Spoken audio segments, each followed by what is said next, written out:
सिनेमाया के सभी दोस्तों की खिदमत में मैं जावेद नसीम अपना आदाब, सलाम और नमस्कार पेश करता हूं और अपने पंजाबी भाइयों की सेवा में सत श्री अकाल। दोस्तों, मैं दिल से आप लोगों का शुक्रिया अदा करता हूं कि आप लोगों ने इस नए चैनल के पहले वीडियो को अपनी इतनी सारी मोहब्बतों से नवाजा। और मुझे कोई हैरत नहीं, क्योंकि मुझे इस बात का यकीन था कि मैं जब भी आपके सामने आऊँगा और इस महफिल में आऊँगा तो आप लोगों से मुझे ऐसी ही मोहब्बत मिलेगी। आज मैं जो कहानी आपके सामने पेश करने लगा हूँ, ये कहानी मैं पहले भी पेश कर चुका हूँ, लेकिन आज फिर एक बार उसी कहानी को मैं आपके सामने दोहरा रहा हूँ, क्योंकि मैंने पहले भी आपसे कहा कि भाई नई कहानियाँ हम कहाँ से लाएंगे। वही पुरानी बातें हैं, वही बीती हुई बातें हैं, वही माजी के किस्से हैं जिन्हें मैं गाहे गाहे आप लोगों के सामने लाता रहूँगा, सिर्फ इसलिए कि आपके जहनों में सोई हुई उन यादों को मैं जगा सकूँ। आज का वीडियो थोड़ा बड़ा भी हो सकता है, लेकिन जैसा कि आप लोगों ने हमेशा मेरे बड़े से बड़े वीडियो को अपनी मोहब्बतें दी हैं, इसे भी आपकी मोहब्बतों की ज़रूरत है। क्योंकि अभी ये बेचारा छोटा सा चैनल जिसने अभी जन्म लिया है, इससे बड़ा होना है, इससे परवान चढ़ना है, और इससे परवान चढ़ाएंगे आप ही लोग। आप लोगों की मोहब्बत के जल से ही ये पौधा बड़ा होगा। आज मैं आपसे जो बातें करने जा रहा हूँ, ये कहानी है फिल्म इंडस्ट्री के दो बड़े दिग्गजों की, दो शहंशाह के टकराव की। एक इंडस्ट्री के डायरेक्टर और प्रोड्यूसर की हैसियत से एक शहंशाह की हैसियत रखते थे, और दूसरे आवाज़ की दुनिया के शहंशाह, यानी कि एक तरफ तो थे B.R. चोपड़ा साहब और दूसरी तरफ मोहम्मद रफ़ी साहब। एक ऐसा भी वक्त आया कि जब इन दोनों में आपस में एक मतभेद हुआ, एक टकराव हुआ। उसके बाद B.R. चोपड़ा साहब ने कुछ अरसा तक रफ़ी साहब को अपनी फिल्मों में लेना बंद कर दिया। क्या है वो कहानी? आज उसी कहानी पे मैं फिर से एक बार रोशनी डालने जा रहा हूं अपने इस चैनल सिनेमाया से। तो आइए चलते हैं आज की वीडियो की तरफ।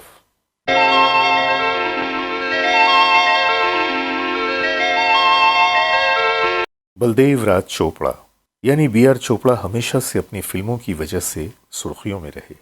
उन्होंने हमेशा ट्रैक से हटकर फिल्में बनाई और अपने नज़रिए को अव्वलियत देते हुए कभी भी अपनी फिल्मों की कामयाबी या नाकामयाबी की परवाह नहीं की। 1957 में आने वाली फिल्म नया दौर उनके कैरियर में एक संग मील की हैसियत रखता है। जब जब जुल्फे तेरी कवारियों का दिल मचले, 1958 में साधना, 1959 में धूल का फूल, 1960 में कानून, 1961 में धर्मपुत्र, 1963 में गुमराह और 1967 में हमराज।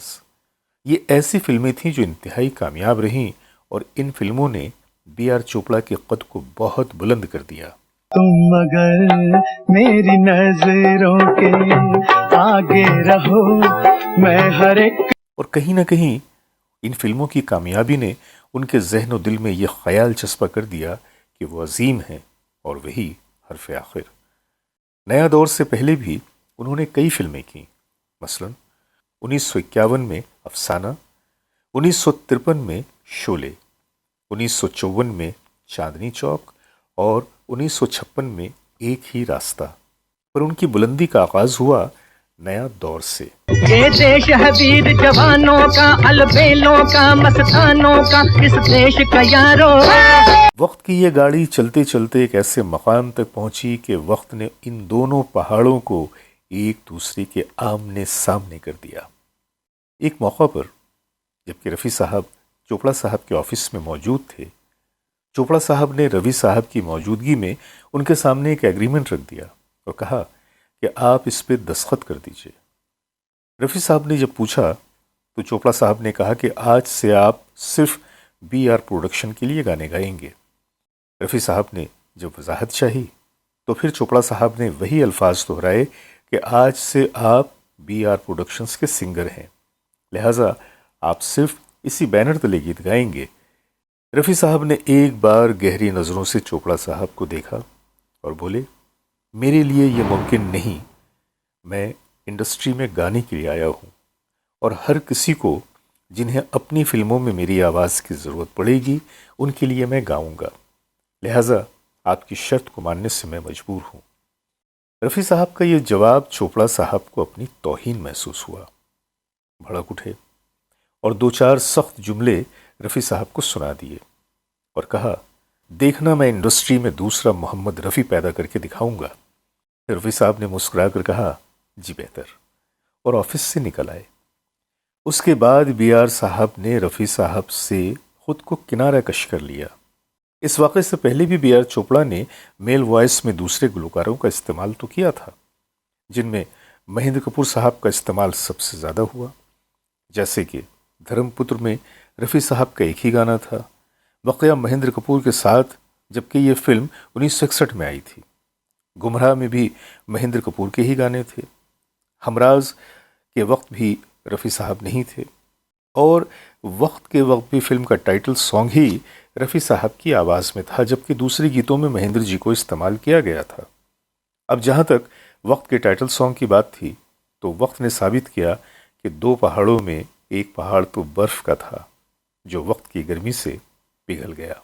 वक्त से दिन और रात, वक्त से कल और। रफ़ी साहब ने जब इस गीत की धुन बनाई तो चोपड़ा साहब से कहा कि इस गीत के लिए रफ़ी साहब की ही ज़रूरत है।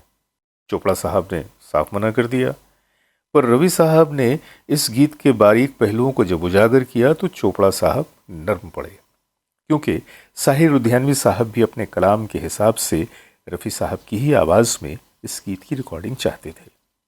बहरहाल प्रोडक्शन की ज़रूरत के पेश नज़र चोपड़ा साहब मान गए।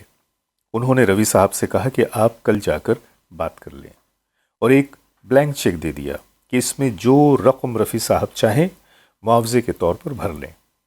दूसरी सुबह जब रफ़ी साहब के बंगले पे पहुंचे तो रफ़ी साहब ने गर्मजोशी से उनका इस्तकबाल किया और आने का सबब पूछा तो रवि साहब ने कहा कि आप दो महान हस्तियों के बीच तो मेरी चटनी बन रही है। मैंने ये गीत आपको जहन में रखकर कंपोज किया है और चोपड़ा साहब ने मुझे रिकॉर्डिंग डेट के लिए आपके पास भेजा है और ये चेक उन्होंने दिया है और कहा है कि आप जितनी भी रकम चाहें भर लें। और रफ़ी साहब खामोशी से रवि साहब को देखते रहे। रफ़ी साहब की इस खामोशी का मतलब समझ गए और उठकर फ़ोन के पास गए और चोपड़ा साहब को फ़ोन मिलाया कि मैं यहाँ हूँ और रफ़ी साहब के पास बैठा हूँ। दोनों में कुछ बात हुई और फिर रवि साहब ने रफ़ी साहब से कहा कि चोपड़ा साहब आपसे बात करना चाहते हैं। फ़ोन की गुफ्तगू से ये अंदाज़ा लगाया जा सकता है कि दोनों में कुछ माफ़ी तलाफ़ी की बात हुई होगी। रफ़ी साहब ने फ़ोन रख दिया और चेक उठाया तो रवि साहब ने कहा कि आप जितनी भी रकम चाहें भर लें। पर रफ़ी साहब ने उस चेक पर सिर्फ उतनी ही रकम लिखी जितना वो उन दिनों बतौर मुआवजा लेते थे।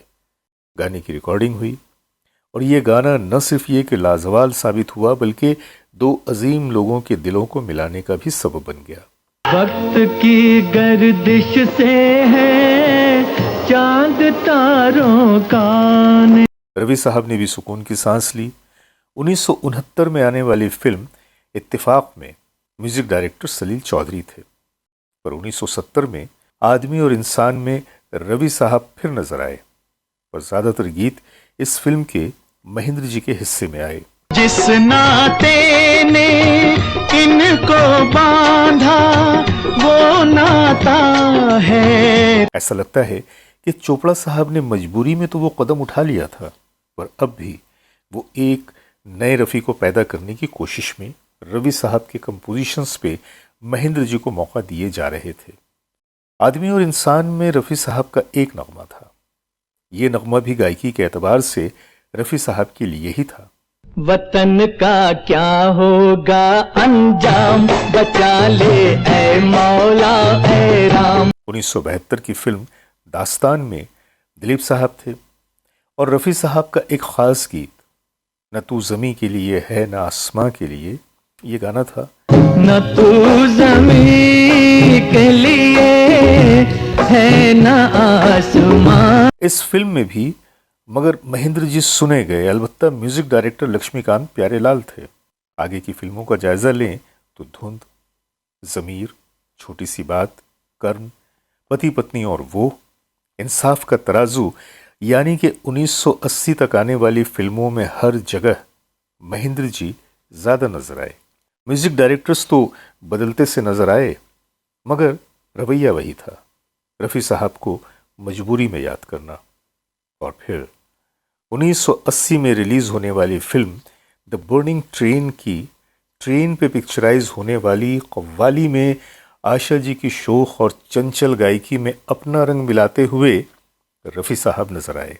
पल दो पल का साथ हमारा पल। लेकिन अगर हम वाकयात की कड़ी से कड़ी मिलाएं तो कई बातें सामने आती हैं। पहली तो ये कि मेल मिलाप के बाद भी चोपड़ा साहब का दिल शायद पूरी तरह से साफ नहीं हुआ, और यही वजह है कि बाद की तमाम फिल्मों में महेंद्र जी की प्रेफरेंस बनी रही, जबकि रवि साहब की पहली पसंद रफ़ी साहब थे।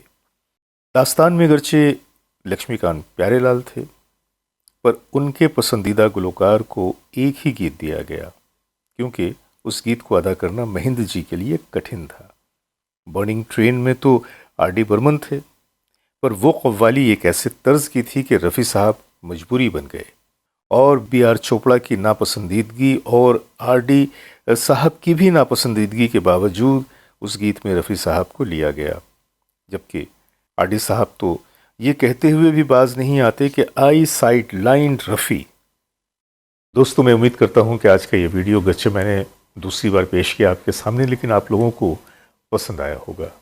कभी कभी ऐसा होता है कि हमारी जो पसंदीदा चीज़ें होती हैं हम उसे बार बार सुनना या देखना चाहते हैं।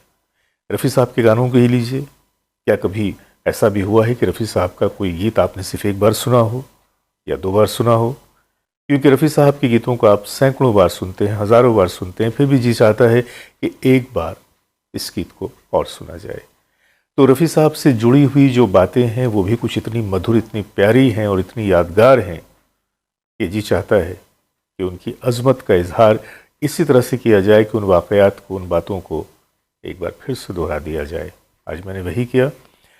आप तमाम लोगों का मैं शुक्रिया अदा करता हूँ, और इस बात की मैं गुजारिश करूँगा कि फिर से वही बात कि नया चैनल है, छोटा सा चैनल है, मैंने अपना काम कर दिया, अब आप लोगों की बारी है, आप लोगों की मोहब्बत की बारी है, और आप लोगों की मोहब्बतों से ही हमारा ये चैनल भी परवान चढ़ेगा, मजबूत बनेगा, और मुझे भी हौसला मिलेगा कि मैं आपके सामने तरह तरह के नए कंटेंट लेकर आ सकूं। इस चैनल पे आप और भी बहुत सारी चीज़ें देख पाएंगे, तो थोड़ा सा इंतज़ार। और आज के लिए अपने दोस्त जावेद नसीम को इजाज़त दीजिए, बहुत सारी मोहब्बतों के